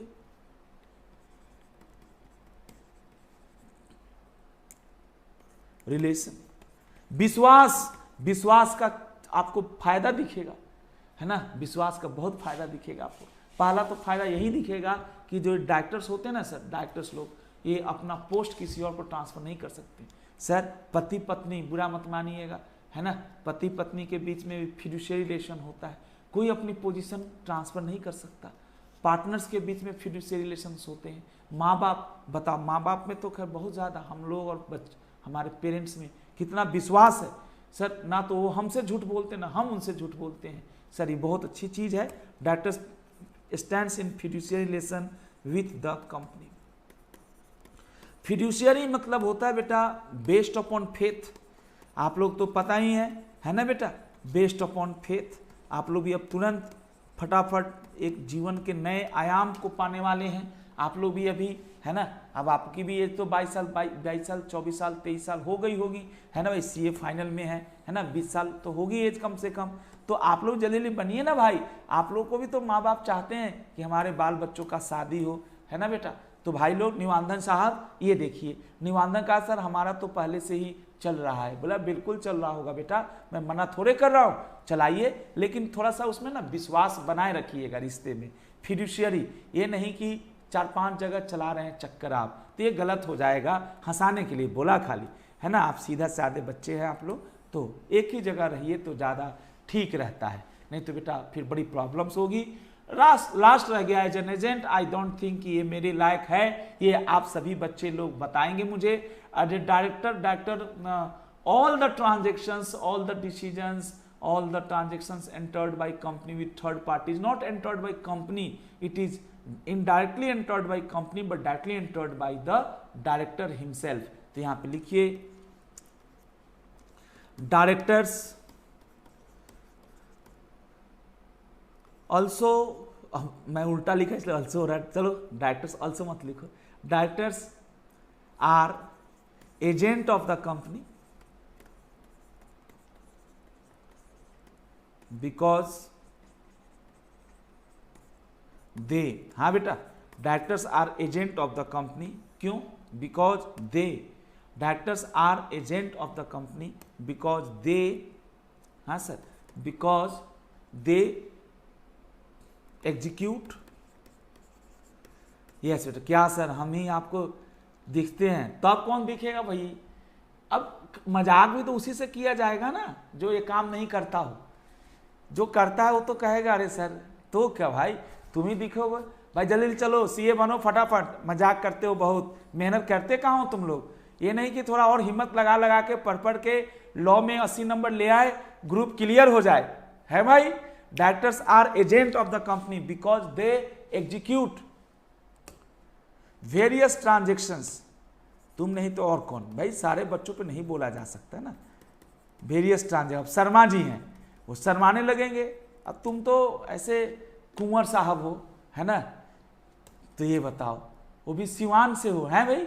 तो वीर कुंवर सिंह उधर से ही थे क्या, सिवान से ही? ओके बेटा, directors are agent of the company because they execute various transactions or contracts on behalf of company. Okay दोस्तों, मजाक बहुत हुआ, अब आओ कम वक्तों, टॉपिक के भीतर आओ। अभी समय कम है ना, कम वक्तों मतलब ये देखो, कम वक्तों हम ये बोलते हैं, कम वक्त है कम और मंजिल है लंबी। सुनिए, दिमाग की बत्ती जली हो तो बता दीजिए, लाइक तो आपने कर दिया, लेकिन दिमाग की बत्ती जली हो तो सब लोग बताइए। Who is director? Director is an individual who manages the affairs of the company by performing the role as a agent, by performing the role as a trustee, by also performing the role of employee. But हर director agent होता है, चाहे full time हो या part time हो। हर director trustee होता है, चाहे एग्जीक्यूटिव हो या नॉन एग्जीक्यूटिव हो। लेकिन हर डायरेक्टर एम्प्लॉय हो ये जरूरी नहीं है, ये जरूरी नहीं है कि हर डायरेक्टर बेटा क्या हो, आपका एम्प्लॉय हो। दोस्तों यही सब बातें मैंने आपके साथ शेयर किया। किसी भाई बहन को कोई प्रॉब्लम तो नहीं होगा? अरे नहीं भाई, हाँ बेटा, यस बेटा, हाँ अभिषेक, निवांदन भाई को कोई बात नहीं, सर को सब पता है। निवांदन भाई कोई बात नहीं, हाँ अरे नहीं मैं मत तो, अरे यार तुम सुनो, तुम लोग क्या है, थोड़ा जीवन में हंसना भी चाहिए। हमें पता नहीं है कि निवांदन बेचारा है ना गांव में है तो बेचारा ऐसे ही बैठता होगा, बट कोई बात नहीं साहब, क्या दिक्कत है, ऐसे क्या गलत मैंने बोला? आप ये तो नेचुरल चीज़ें हैं बेटा, कोई गलत चीज़ नहीं है, है ना? गलत तब होता है जब आप गलत कोई काम करें। आइए सर ध्यान दीजिए, कंसेप्ट 2। हाँ, प्यार मोहब्बत तो मतलब नेचुरल चीज़ है, बट ये गलत तरीके से ना हो और मतलब आप खुश होकर रहें, बस यही था। अब इसी बहाने अब आप लोग को थोड़ा है ना एनर्जी आ गई कि सर बिल्कुल सही बात कहा आपने। Okay, so we can move now. अब हम लोग आइए टॉपिक के भीतर चलते हैं। हमारा कंसेप्ट का तो एकदम गर्दा उड़ा दिया आपने, बोलते हैं ना, है ना, गर्दा उड़ाना ही होता इसको बोलते हैं भाई, और फिनिश ही कर दिया आप, यकीन मानिए। अब क्या है कि अगर आप लोग सामने होते तो अभी मैं आप लोग को एकदम बुक खोलता, अब बोलता बताओ तो इसमें से कौन सी ऐसी बात है जो तुम्हें नहीं आती। सब बात आती है। कंसेप्ट 2 से ज्वाइन करते हैं हम अपने भाई बहनों के लिए। ओके, कंसेप्ट 2 है, इसमें लिखा है बेटा company to have board of directors. वाह वाह वाह, ये सही पढ़ा रहा है लड़का। 149। आओ बेटा, अब कहानी शुरू हो गई। Company to have board of directors, wow, BOD, section 149। बेटा एक बार आईसीआई का जरूर देखिए, इसमें कोई दिक्कत तो नहीं किसी को? राहुल भाई शर्मा जी और बताइए, है ना बेटा? निवांदन साहब, मुकेश, मीना जी, है ना, और कन्वर साहब, एक और कन्वर है ना भाई, नहीं खरवर है, सॉरी, राकेश कुमार खरवर, राखी सिंह जी, ओके बेटा। So now we can move to the next point. Next point क्या है जो आपकी बुक में दिया है? ये है कंपनी टू हैव बीओडी, वही बात है, एकदम सेम टू सेम सर पढ़ाते हैं बुक से ही। हर कंपनी में बीओडी होना चाहिए, company to have board of directors. और इन्होंने सब सेक्शन 1 कहता है every company shall have a board. Wow, हर कंपनी में एक बीओडी होना चाहिए। BOD means group of directors होना चाहिए कंसिस्टिंग ऑफ इंडिविजुअल डायरेक्टर्स। दिल को छू गया, यानी डायरेक्टर बनने की पहली शर्त हमें समझ में आ गई कि इंडिविजुअल होना चाहिए। 10 any person other than individuals like body corporate, है ना, फर्म और AOP association of person can't be appointed as a director, क्योंकि ये लोग खुद गंदे हैं, ये लोग खुद अपने फैसले नहीं ले पाते हैं, ये हमारे फैसले क्या लेंगे, नहीं समझ पा रहे हैं, है ना, ये तो खुद अपने फैसले नहीं ले पाते हैं, इनमें दम कहाँ कि हमारे फैसले ले लें। तो दोस्तों इन चीज़ों को सीखना है, समझना है और आगे बढ़ना है साहब। 10 any person other than individual like a body corporate, firm or association of person can't be appointed as a director. तो ये छोटा छोटा पॉइंट है और आप सभी बच्चों को मैंने, है ना, राहुल कुमार जी कहते हैं कोई दिक्कत नहीं, बहुत बहुत धन्यवाद बेटा, है ना। अभी नीचे लिखा है 149 में ही, है ना सर, यही आ गया ना, मैंने क्या बोला था, कोई गलत थोड़े बोलता हूँ, है ना। बीओ डायरेक्टर्स 1 2 3 4, मतलब 2 3 4 जीवन भर याद रहेगा। अरे और कुछ याद ना रहो, तुम्हें कभी सीए भी बन जाओगे और ये कहानी तुम्हारे मन में बैठी रहेगी, बोला हाँ हाँ हाँ सर जी ने तो पढ़ाया था। एक दिन तो तुम लोग भी लेक्चर दे के आ जाओगे किसी कॉलेज यूनिवर्सिटी में डायरेक्टर्स के ऊपर, बोलो ना। अरे पहले दिन तो तुम जाके यही सिखाते रह जाओगे कि कंपनी में डायरेक्टर की जरूरत क्या है, डायरेक्टर्स कौन होता है, और 2 3 4। सर ये बंद चेंज होने वाला थोड़े है, जब तक मैं ना चेंज हो जाऊं तब तक ये चेंज नहीं होगा। अब कहाँ से चेंज होगा? मैं बेटे, है ना, अब मान लो 40 साल का हो गया हूँ, 30-40 साल और टिक जाऊंगा इस दुनिया में, और क्या, 70-80 से ज़्यादा तो कोई टिकना नहीं। एक बात केवल कह रहा हूँ, है ना, एक बात कर रहा हूँ समझने के लिए। तो ये तो कितना फायदा है कि एक बार मेहनत कर लो। और सर बताओ, हम लोग टीचर हैं सर, कहीं भी जाएंगे तो, है ना बेटा, गाँव में भी मैं जाता हूँ तो गाँव का जो स्कूल होता है उसको रिक्वेस्ट करता हूँ, भाई एक दिन के लिए हमें वो सेमिनार बुलवा लो, एक दिन आकर हम थोड़ा समझाते हैं, अपनी ज्ञान बांटते हैं, समझ रहे कि नहीं, मतलब बच्चों के साथ ज्ञान बांटते हैं। सर ज्ञान बड़ी चीज़ है सर, आप पास होना तो खैर है ही, मैं वो नहीं कहा, अगर आप दिल से पढ़ जाएं तो बहुत फायदा होगा। सुनो ए बेटा लोग इधर आइए, सेक्शन 149 सब सेक्शन 1 कहता है कि हर कंपनी का बोर्ड होना चाहिए, बोर्ड ऑफ डायरेक्टर्स, और जिसमें खाली इंडिविजुअल होने चाहिए। फिर उसके बाद उसी में लिखा कि जो बोर्ड होना चाहिए, बोर्ड में मिनिमम नंबर ऑफ डायरेक्टर्स कितने होने चाहिए। सॉरी बेटा लाइट कट गई, अब अंधेरा हो जाएगा तो भागिएगा मत, अभी अंधेरा हो जाएगा तो जाइएगा मत। मिनिमम नंबर ऑफ डायरेक्टर्स 149(1) कहता है कि हर पब्लिक कंपनी में 3 डायरेक्टर चाहिए। 149(1) कहता है हर पब्लिक कंपनी में 3 डायरेक्टर चाहिए। और है ना बेटा, ये छोटा सा अंधेरा हो गया ना, बट कोई बात नहीं, मैं लाइट जला देता हूं,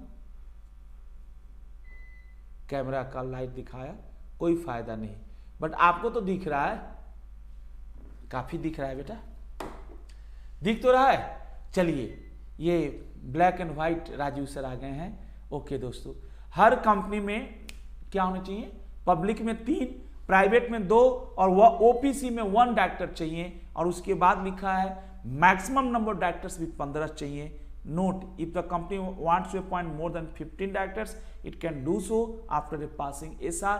15 से ज्यादा चाहिए तो एसआर पास करना है, बट इसमें आजकल छूट आ गई है। गवर्नमेंट कंपनी और सेक्शन 8 कंपनी में 15 से ज्यादा डायरेक्टर भी हो सकता है, और उसके लिए बस एक ही है गवर्नमेंट कंपनी के ऊपर, है ना बेटा, from the application of section 149(1)(b which requires a company to have a maximum number of 15 directors only, and 2 from the and second from the application of first proviso which enables a company to appoint more than 15 directors after passing SR. However, कुछ लिखने की कोशिश किया है, exemption is applicable only if such government has government company has not committed default in filing, कुछ लिखने की कोशिश है यहाँ पे। जी बेटा ध्यान दीजिएगा बेटा, यहाँ पे एक छोटा सा पॉइंट है, यहाँ पे however above exemption is applicable only if such government company has not committed. आजकल गवर्नमेंट कंपनी पे सरकार कुछ ज़्यादा मेहरबान है, कोई भी गवर्नमेंट कंपनी 15 से ज़्यादा डायरेक्टर भी रख सकती है और बिना एसआर पास किए भी रख सकती है, उसके ऊपर लिमिट अप्लाई ही नहीं होता, ये समझाने की कोशिश की है। लेकिन उस गवर्नमेंट कंपनी को सेक्शन 137 में एनुअल रिटर्न जमा करने में और 92 में रजिस्ट्रार के पास क्या भरने में, बेटा जल्दी बताइए, 92 में रजिस्ट्रार के पास क्या भरने में, क्या भरने में, जल्दी बोलिए, रजिस्ट्रार के पास क्या भरने में, एनुअल रिटर्न भरने में कोई गलती ना किया हो। Similar exemption is also available to section 8 company. कुल मिलाकर मैं समझ गया सर, सेक्शन 8 कंपनी और सेक्शन 8 कंपनी में कितने भी डायरेक्टर्स हो सकते थे, नो रेस्ट्रिक्शंस, सेक्शन 8 कंपनी में कोई रेस्ट्रिक्शंस नहीं है। उसी तरह से ऊपर वाले में हम बात करें तो ऊपर वाले में भी बहुत अच्छा लिखा हुआ है, गवर्नमेंट कंपनी में भी कोई प्रॉब्लम नहीं है। तो ये है, नीचे महिला डायरेक्टर्स की बात हो रही है, अभी हम लोग बात करेंगे। लेकिन सर आइए ना अब सर थोड़ा लिख लेते हैं, कंपनी टू हैव बीओडी, अच्छा बुक है, कोई दिक्कत की बात नहीं सर, है ना। आइए सर समझने की कोशिश करते हैं। Yes, company to have BOD. Sir मैंने उस सीट बदल दिया है, आपको दिक्कत हो तो बताइएगा, ये है जी बेटा, company to have BOD.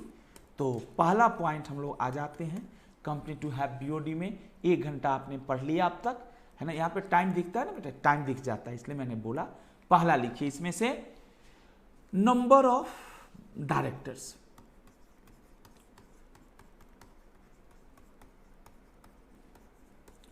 Section 149 sub section 1,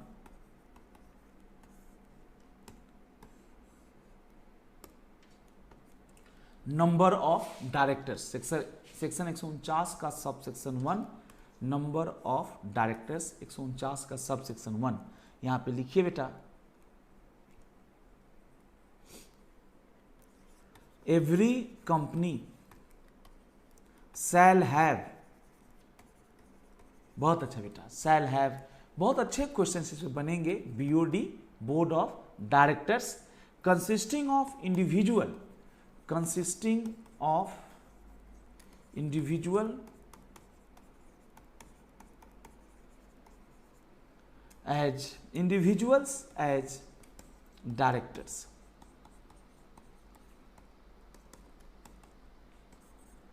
her company में बीओडी होना चाहिए, consisting of individuals as directors, हर कंपनी में बीओडी होना चाहिए, consisting of individuals as directors, ये इसमें लिखा है। उसके बाद लिखिएगा बेटा, मिनिमम, ये सब 149(1) में ही है, मिनिमम नंबर ऑफ डायरेक्टर्स आप सबको पता ही है, ओपीसी में 1, पब्लिक में, प्राइवेट में 2, minimum number of directors. In OPC 1, in OPC 1 हो गया, इन प्राइवेट कंपनी 2, और लास्ट है इन पब्लिक कंपनी। मिनिमम है सर 1, 2, 3। और आप में से कुछ भाइयों को डायरेक्टर्स की परिभाषा नहीं याद हो तो 2, 3, 4 ऐसे कुछ था। आगे देखिए, ये सब 149(1) का ही कंसेप्ट है, 149(1) में ही कोई दिक्कत नहीं होना चाहिए। मैक्सिमम नंबर ऑफ डायरेक्टर्स, ये सब आपको आता है, लेकिन सर क्या है ना, प्रेजेंटेशन भी एक चीज होती है, आपको आता क्या नहीं था, हमने सर एक रास्ता बनाया, जीवन में जीने का तरीका भी तो सिखा दिया थोड़ा थोड़ा। चलिए, मैक्सिमम नंबर ऑफ डायरेक्टर्स, ये कहता है 15 होगा sir, in every company, in every company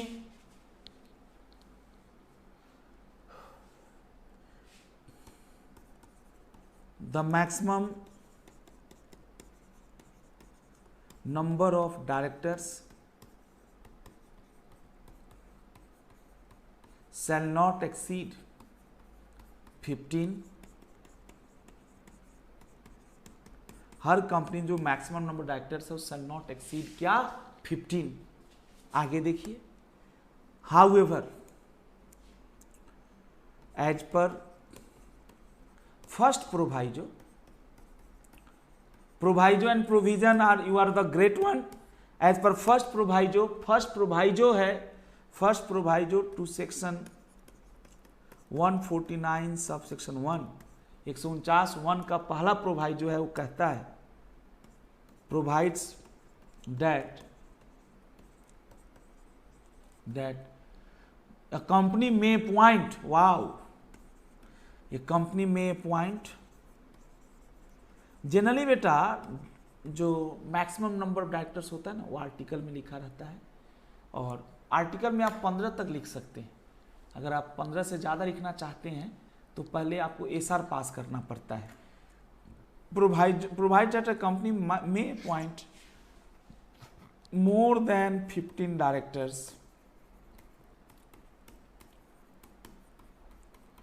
directors by passing a special resolution. In every company the maximum number of directors shall not exceed 15 as per first proviso to section 149 provide that a company may appoint more than 15 directors by passing SR।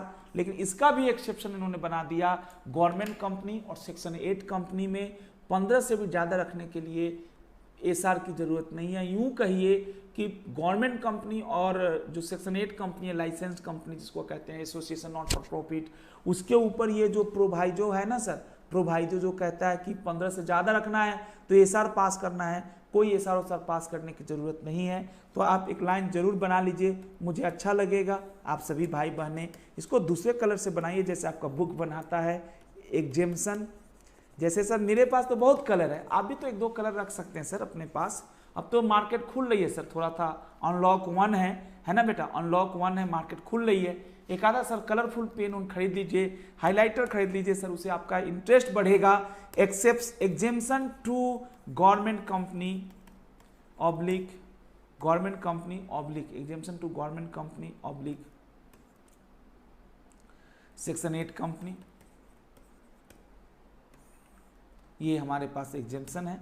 Government company और section 8 company को क्या exemptions हैं ये सीखने की कोशिश करते हैं हम लोग। इसमें लिखा है sir, limit of maximum directors and their increase is not applicable. आहा, ना तो लिमिट अप्लाई होगा मैक्सिमम का, और ना ही देखो ना बेटा नॉर्मल कंपनियों में 15 से ज्यादा, मतलब what is the limit for maximum directors a board में एकोमोडेट। एक बोर्ड में मैक्सिमम डायरेक्टर कितने हो सकते हैं, एक बोर्ड में मैक्सिमम डायरेक्टर कितने हो सकते हैं, दिमाग लगाइए। एक बोर्ड में मैक्सिमम डायरेक्टर कितने हो सकते हैं, मैं बोलूं 15 है ना, 15 हो सकते हैं। लेकिन कह रहा है और 15 से ज्यादा रखना है बोर्ड में तो एसआर पास करना होगा। लेकिन ये क्या कह रहा है बेटा, ये क्या कह रहा है एग्जेम्पशन, कि ये लिमिट ही अप्लाई नहीं करेंगे। यानी सेक्शन 8 कंपनी में 15 की लिमिट नहीं, मिनिमम तो है सर। सुनिएगा सर, गवर्नमेंट कंपनी अगर प्राइवेट है तो 2 चाहिए, गवर्नमेंट कंपनी पब्लिक है तो 3 चाहिए। सेक्शन 8 कंपनी अगर प्राइवेट के रूप में आपने इनकॉर्पोरेट कराया तो 2 चाहिए, पब्लिक में तो 3 है। लेकिन सेक्शन 8 में मैक्सिमम कितना हो उसकी कोई लिमिट नहीं है। एग्जेम्पशन टू गवर्नमेंट कंपनी या सेक्शन 8 कंपनी यहाँ पे लिखिए, ए गवर्नमेंट कंपनी या सेक्शन 8 कंपनी में have any number of maximum director, any number of maximum director, because sir a government company और सेक्शन 8 कंपनी में have any number of maximum director, उसकी कोई लिमिट नहीं है, any number of maximum director हो सकता है। दोस्तों समझ में आई बात, any number of maximum director, because the limit doesn't apply, because the limit doesn't apply, है ना बेटा, because the limit doesn't apply का मतलब, जी sir,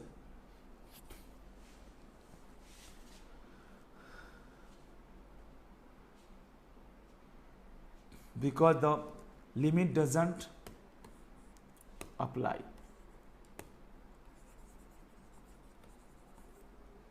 A government company or Section 8 company may have any number of maximum directors because the limit doesn't apply, provided these companies, ये जो कंपनियां हैं, provided these company do not default. Yes बेटा, provided these company don't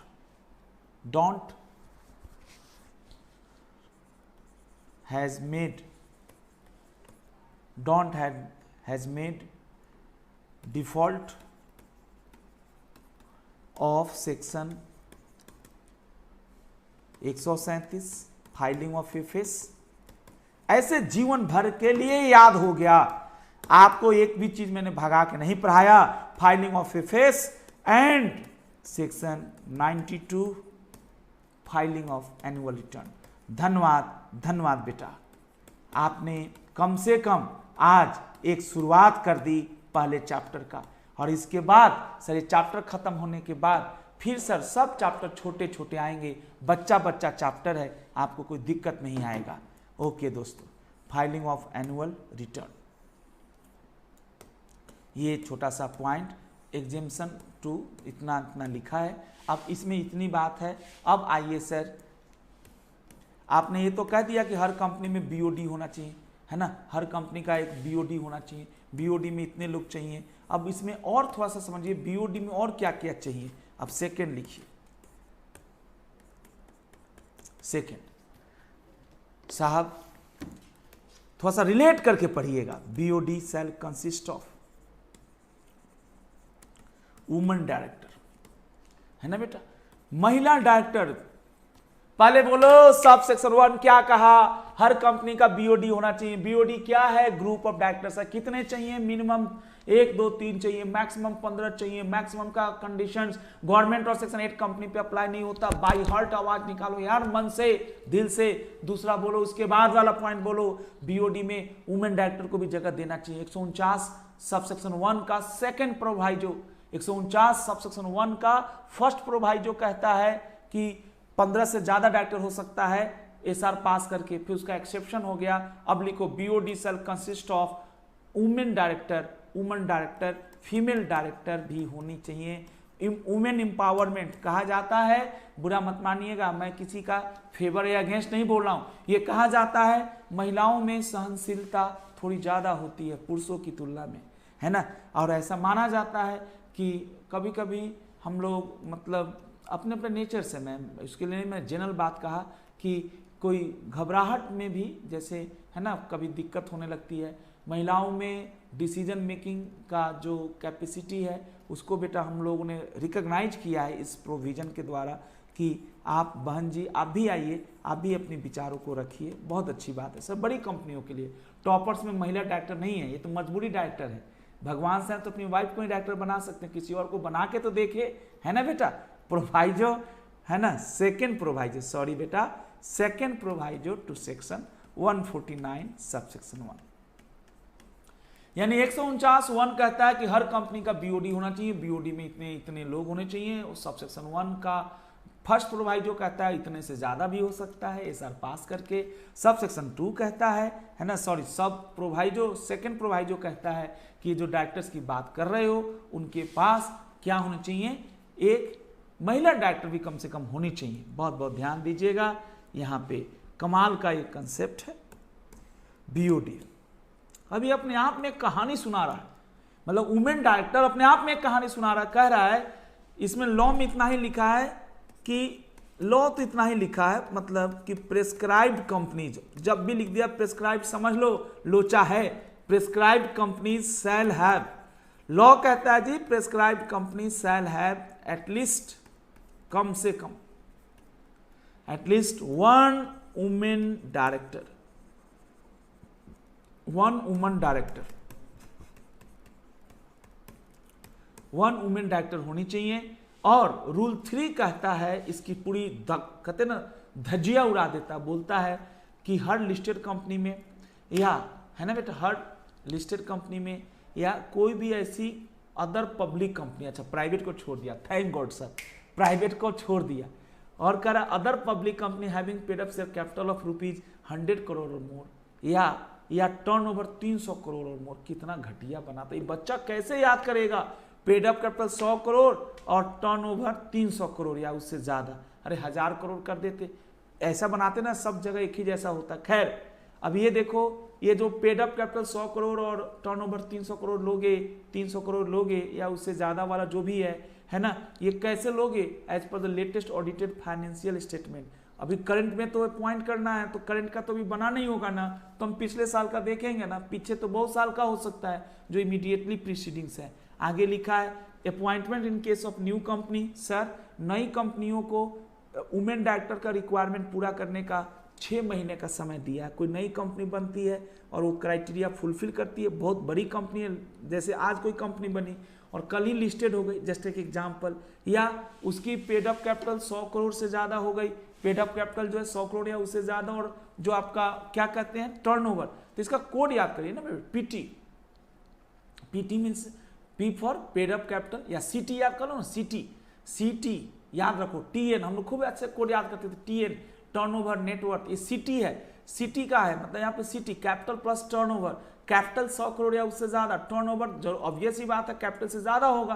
अरे बाबा मैं 10 रुपया लगा के पूंजी लगा के बिजनेस करूंगा, तो क्या मैं बिजनेस 10 रुपए का ही करूंगा, टर्नओवर भी 10 होगा यार, तिगुना तो करो यार, 100 करोड़ या उससे ज्यादा, इसका 300 करोड़ या उससे ज्यादा। आलसी की तरफ पढ़ेंगे नहीं याद होगा, मेरे जैसे जोश में पढ़ेंगे याद हो जाएगा। Prescribed company shall have at least 1 woman director. अब लिख लो फटाफट। आज बहुत अच्छा लगा, बड़े दिनों के बाद हम अपने भाई बहनों को पुराने स्टाइल में पढ़ाए हैं, है ना, एक एक चीज को समझा के। अब लिखो, as per rule 3 of companies, tension नहीं लेने का बेटा, टेंशन देने का, AQD rules 2014। As per rule 3 of companies AQD rules 2014, है ना बेटा, AQD rules 2014, flowing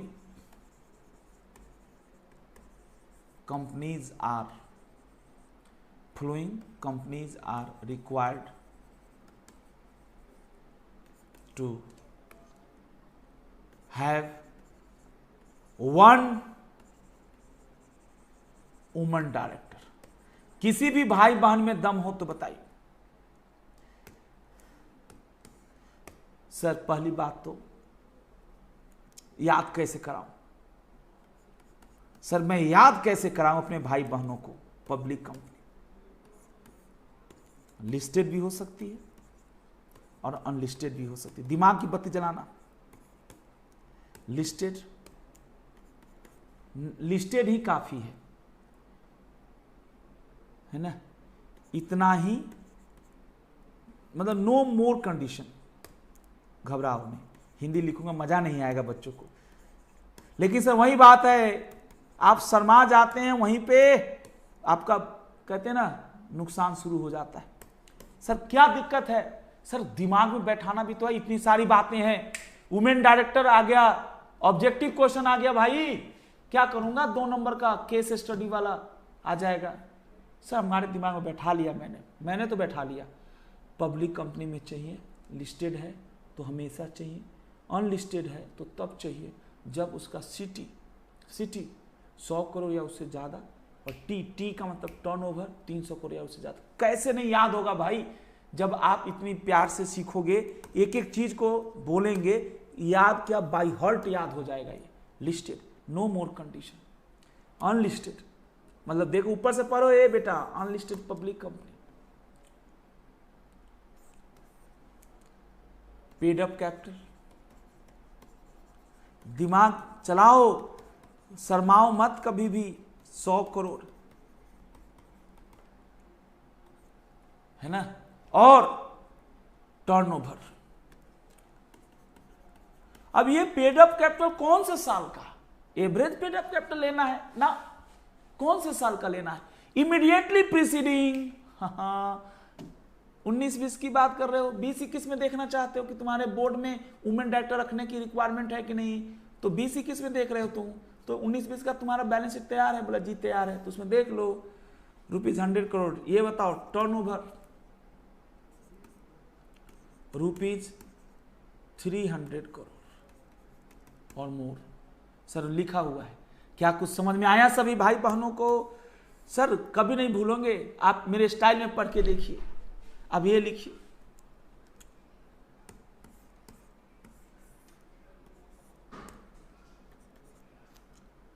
other points about women director. मजा आ गया बेटा, आपको आया या नहीं, हमें आ गया। WD नहीं, WTD नहीं, वो तो होल टाइम डायरेक्टर हो जाता है। वुमेन डायरेक्टर, पहला वुमेन डायरेक्टर के लिए फायदे की बात बताता हूं। पहला फायदे की बात है वुमेन डायरेक्टर के लिए, मैं बता देता हूं। पहला फायदा है इसमें वुमेन डायरेक्टर के लिए कि नई कंपनियों में रखने की जरूरत नहीं है। नई कंपनियों में रखने की जरूरत नहीं है 6 महीने तक।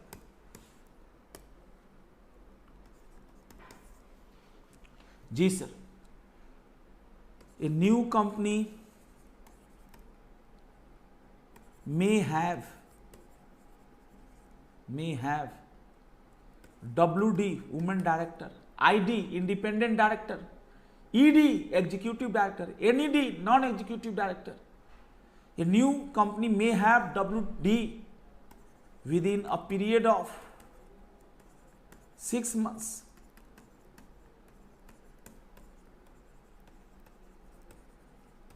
from the date of incorporation. Date of incorporation.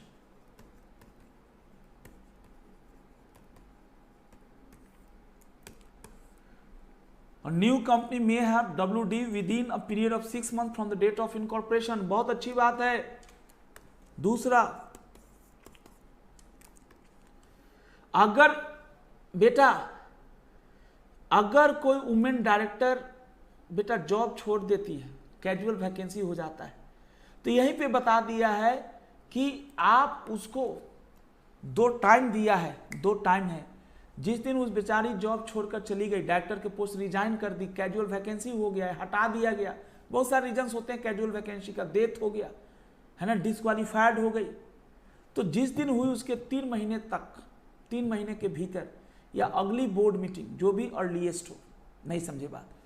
Sir Reliance में कोकिला बेन अंबानी कौन है? रिलायंस में जल्दी बोलो ए बेटा, रिलायंस इंडस्ट्री लिमिटेड में वुमेन डायरेक्टर रखना जरूरी है कि नहीं? Yes, Reliance is a listed company. आज से तो मेरे को हमेशा याद रहेगा, हर लिस्टेड कंपनी में वुमेन डायरेक्टर चाहिए। महिला को सशक्तिकरण देना है हर लिस्टेड कंपनी में। इवन अनलिस्टेड पब्लिक कंपनी है, उसमें भी 100 करोड़ या उससे ज्यादा, 300 करोड़ या उससे ज्यादा, तो वुमेन डायरेक्टर रखना जरूरी है।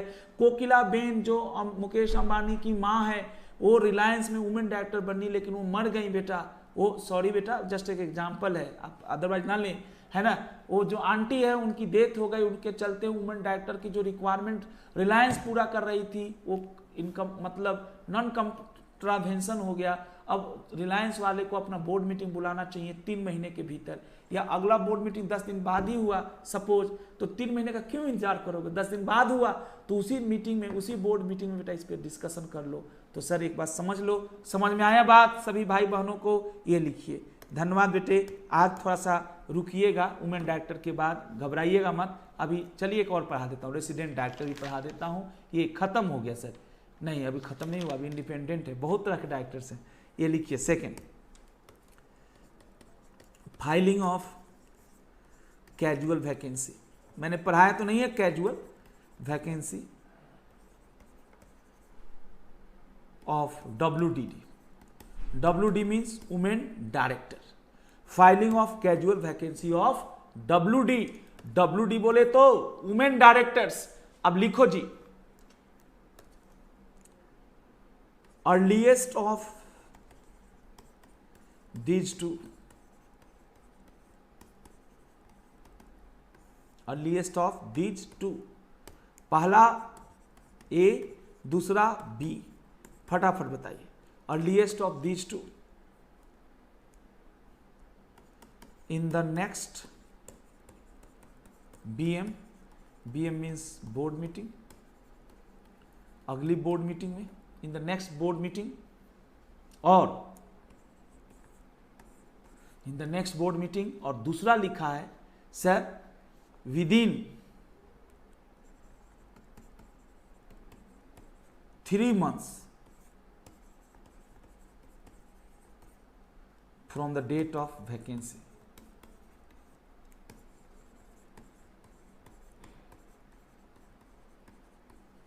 From date of vacancy. Within 3 months from the date of vacancy, whichever is earliest. Okay बेटा लोग, बहुत बहुत धन्यवाद आप सभी भाई साहब। अगर आपको दिल से समझा पाया तो मैं अब तक यही समझा रहा हूँ कि हर कंपनी का एक बोर्ड ऑफ डायरेक्टर्स होना चाहिए। बोर्ड ऑफ डायरेक्टर्स में कम से कम इतने डायरेक्टर्स होने चाहिए, ज़्यादा से ज़्यादा उतने डायरेक्टर्स होने चाहिए। उस बोर्ड में एक महिला डायरेक्टर को भी जगह मिलनी चाहिए, उस बोर्ड में एक रेसिडेंट डायरेक्टर को भी जगह मिलनी चाहिए, उस बोर्ड में एक इंडिपेंडेंट डायरेक्टर को भी जगह मिलनी चाहिए। कितना सिंपल है सर। हम खाना खाते हैं, सिर्फ चावल नहीं खाते ना सर, थाली। सर कभी कभी होता है ना, हम होटल में जाते हैं, जस्ट एक एग्जाम्पल है सर, है ना, हम थाली ऑर्डर करते हैं। थाली में सर जैसे कुछ लोग तो होते हैं सिर्फ नान और सब्जी मंगा लिए, क्या होता होगा, I don't care about naan and sabzi. लेकिन हमारे जैसा इंसान है जिसको समझ में नहीं आता कि नान क्या है और सब्जी क्या है, रोटी क्या है। हम बोलते भाई होटल में जाते हैं खाना खाने, ढाबा में या कहीं भी, तो देते हुए अच्छा थाली कितने की है जी, चलो 50 रुपये की है, 100 रुपये की है, भाई थाली दे दो। थाली में बेटा माना जाएगा ना चावल सब्जी दाल सैलड जो भी होता होगा, पिकल्स, ये सेक्ट्रा है। सर बीओडी भी वही है सर, बीओडी भी एक तरह से एक थाली की तरह है। इसमें कुछ जगहों पे वुमेन डायरेक्टर को, कुछ मतलब वुमेन डायरेक्टर्स हैं, कुछ इंडिपेंडेंट हैं। लेकिन अब ये है कि जैसे 2 3 4 तो सब में चाहिए, 2 3 4 या 1 2 3 या 15। अब उसमें फर्दर इन्होंने कहा कि भैया वुमेन चाहिए बड़े में, इंडिपेंडेंट चाहिए फलाने में, रेसिडेंट चाहिए चिलाने में। ऐसा इन्होंने बीओडी को फर्दर आपको समझाने की कोशिश की 149 में। क्या समझ में आई बात आपको? ये सिखा रहा है बेटा, आपको जानकारी दे रहा है कि भाई बीओडी जो तुम सिखा रहे हो वो कैसे होगा। ये देखो आगे देखो, नेक्स्ट। मजा आ गया बेटा, अभी बोलिए ना मजा आ गया। तीसरा कहां तक हो गया था? 2 ठीक था ना? ठीक है भाई, तीसरा ही होगा। तीसरा ये लिखो, अब लिखो BOD shall have resident director. Wow, resident sir आग लगा देना है, बस थोड़ा सा वक्त और दे दीजिए, एकदम आग लगा देना है बेटा। 149 subsection 3 BOD shall have resident director. BOD में रेसिडेंट डायरेक्टर का भी होना जरूरी है। BOD shall have resident director. अब इसमें लिखा हुआ है एवरी कंपनी, हा इसके लिए तो कर हर कंपनी, यानी जो 1 2 3 समझा रहा था ना, मिनिमम नंबर ऑफ डायरेक्टर्स, अगर ओपीसी एक ही है तो उसको रेसिडेंट होना चाहिए, है ना बेटा। Every company shall have at least 1 director, ये अच्छा लिखा है। यानी प्राइवेट कंपनी में एक रेसिडेंट भी हो सकता है, एक नॉन रेसिडेंट भी हो सकता है। पब्लिक में 3 हो सकता है, मिनिमम होता है, 3 में से 1 रेसिडेंट होना चाहिए। हाँ, और बेटा बाकी की बात नहीं है। BOD shall have resident director, तो यहां पे लिखिए every company shall have, every company shall have, जी बेटा, at least 1 director who stays in India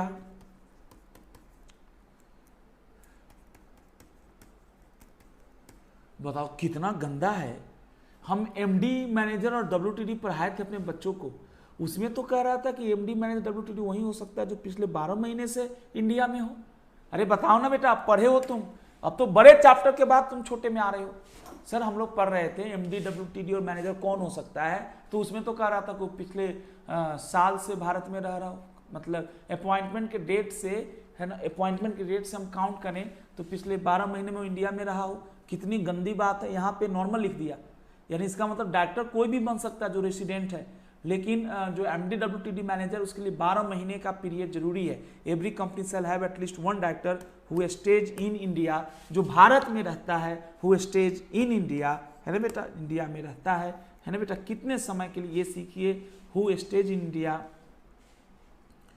for not less than not less than 182 days during the financial year, during the financial year. क्या बात है, धन्यवाद।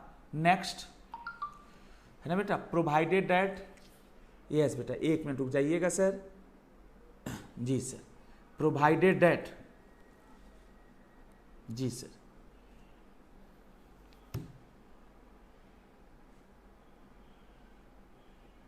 provided that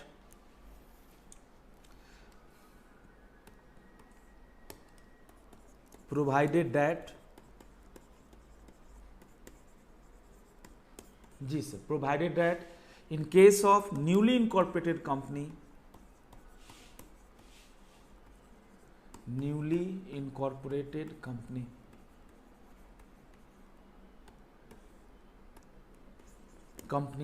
जी बेटा, the requirement of 149(3) shall apply proportionately at the end of financial year in which it was। अच्छा ये क्या मतलब है भाई, आइए देखते हैं sir. provided that in case of newly incorporated company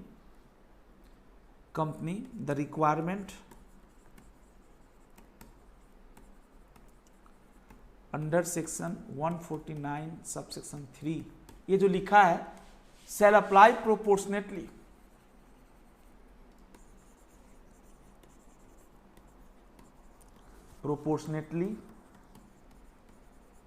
at the end of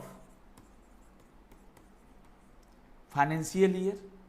अच्छा समझ में आ गया बेटा, at the end of financial year in which it is incorporated.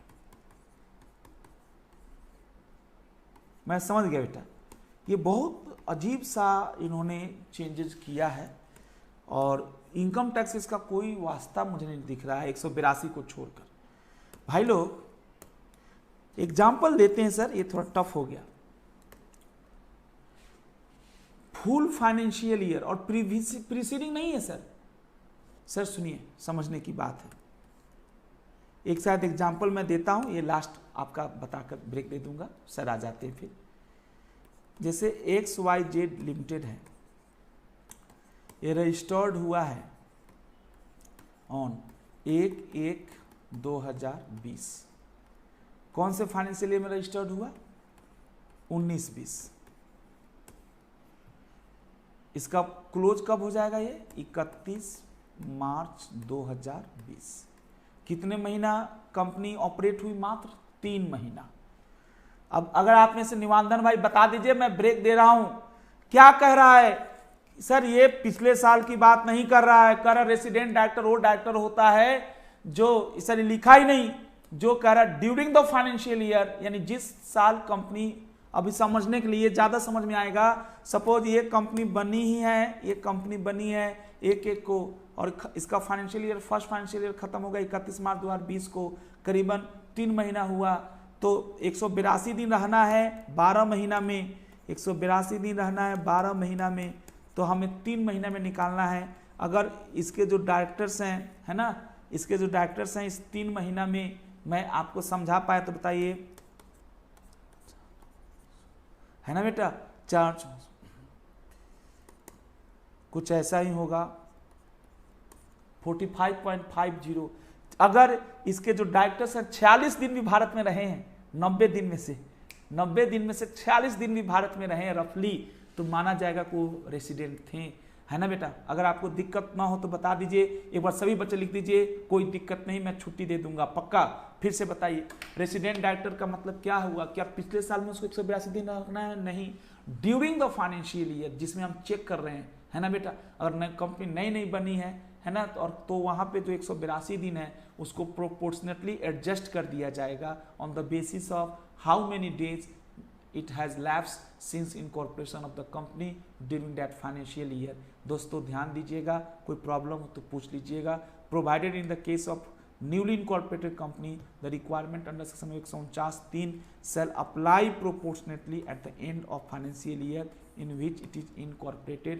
जिस फाइनेंशियल ईयर में इनकॉर्पोरेट हुई है ना बेटा। ये छोटा सा पॉइंट आपके सामने मैंने रखा, कोई दिक्कत हो तो पूछ लीजिए बेटा, नहीं दिक्कत है तो कोई दिक्कत नहीं बेटा। मैंने कहा कि 182 दिन रहना है तब रेसिडेंट कहलाएंगे, और जिस फाइनेंशियल ईयर में हम आपकी चेकिंग कर रहे हैं रेसिडेंसी का, उसी में होना चाहिए। ठीक है दोस्तों, थैंक यू वेरी मच। अब आप लोग जा सकते हैं, ब्रेक ले लीजिए, है ना बेटा। God bless to all of you. आज बहुत सारी मेहनत किया आपने, अपने दोस्तों को बता सकते हैं, बिल्कुल नया चैप्टर शुरू हुआ है और अब आप ज्वाइन कर सकते हैं इसमें, है ना। कभी कभी he must stay proportionately period in financial year. निवांदन जी ये तो ठीक है, हाँ, मतलब ये इनकम टैक्स ऐसा नहीं है कि पिछले फाइनेंशियल ईयर में रहा हो तो इसमें माना जाएगा। कह रहा है कि रेसिडेंट आपको तब कहा जाए, सपोज अभी करंट फाइनेंशियल ईयर चल रहा है ना, 19-20 या 20-21 चल रहा है, तो आपको इसी में प्रूव करना होगा। मतलब ऐसे तो होंगे ही, वंस रेसिडेंट ऑलवेज रेसिडेंट, मतलब मान कर चलो हर कंपनी में एक तो रेसिडेंट डायरेक्टर चाहिए ही, मतलब एक भारत में रहने वाला चाहिए। तभी तो, चूंकि कंपनी इंडिया में है, तो कंपनी इंडिया में है तो भाई इंडियन आदमी हो तो ज़्यादा समझ में आता है। थैंक यू जी, बहुत अच्छा लगा, मज़ा आ गया आप सभी भाई बहनों से बात करके, और अच्छा लगता है ना बेटा, जब हमें भी है ना लगता है कि यार हम लोगों ने मेहनत किया।